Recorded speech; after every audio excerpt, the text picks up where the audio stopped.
Vote चोरी पर बात लगातार चल रही है, तो वोट चोरी पर बनाए गए एक वीडियो में मैंने कहा था कि अब देखिएगा आने वाले वक्त में हिंदू मुसलमान थोड़ा और ज्यादा दिखाई देगा, क्योंकि इस सरकार के पास हर मुसीबत से, हर प्रॉब्लम से, हर तरह की दिक्कत से ध्यान बटाने के लिए सिर्फ एक चीज है, वो है हिंदू और मुसलमान।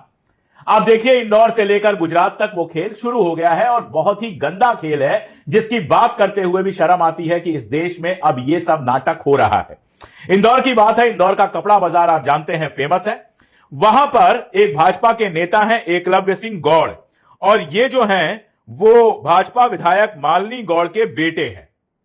इन्होंने अपनी मां के चुनाव क्षेत्र में यानी इंदौर के कपड़ा बाजार में अल्टीमेटम दिया कि जो मुस्लिम कर्मचारी हैं उनको नौकरी से निकाला जाए। आप जरा सा 1 मिनट रुक के सोचिएगा कि संविधान के तहत यह कितना बड़ा अपराध है।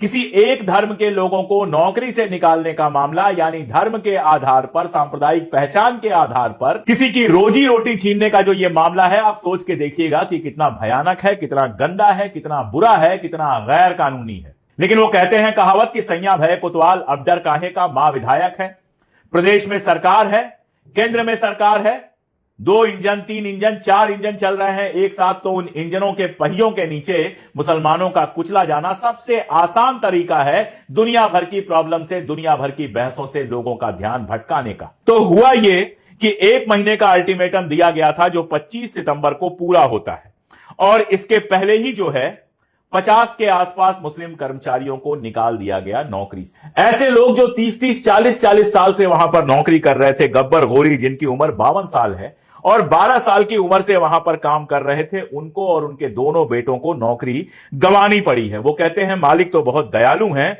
लेकिन डर और पॉलिटिकल प्रेशर इतना है कि वो क्या करेंगे। तीनों लोग मिलकर 50-60 हजार रुपए कमाते थे, जिससे घर चल रहा था, घर खरीदा था अभी हाल में, जिससे किस्तें घर की जाती हैं, ईएमआई पर खरीदा था। अब इनकी टेंशन यह है कि वो किस्तें कैसे जाएंगी। हम में आप में से किसी की नौकरी चली जाए तो सबसे पहले यही टेंशन आता है कि जो महीने का फिक्स खर्च है वो कैसे होगा, घर कैसे चलेगा। ऐसे ही मोहम्मद गुलजार हैं, ये भी 30 साल से काम कर रहे थे और अचानक उनको सिर्फ मुसलमान होने के कारण निकाल दिया गया। जिस बाजार में 25 साल, 30 साल, 40 साल से लोग नौकरी कर रहे थे, वहां से उनको नौकरी छोड़नी पड़ी, क्योंकि उनका धर्म विधायक जी के और विधायक जी के बेटे के धर्म से अलग है। ये गौर साहब वही हैं जिन्होंने कभी मुनव्वर फारूकी के खिलाफ शिकायत दर्ज कराई थी, जिसमें फारूकी को 1 महीने जेल में रहना पड़ा। सेल्समैनों ने मौन होकर, चुप होकर और तख्तियां लेकर बाजार के अंदर प्रदर्शन किया, विरोध प्रदर्शन किया, और क्या कर सकते हैं। लेकिन शर्मनाक यह है कि मध्य प्रदेश की सरकार ने इस पर कोई कदम नहीं उठाया। होना तो यह चाहिए था कि अभिमन्यु गौड़ को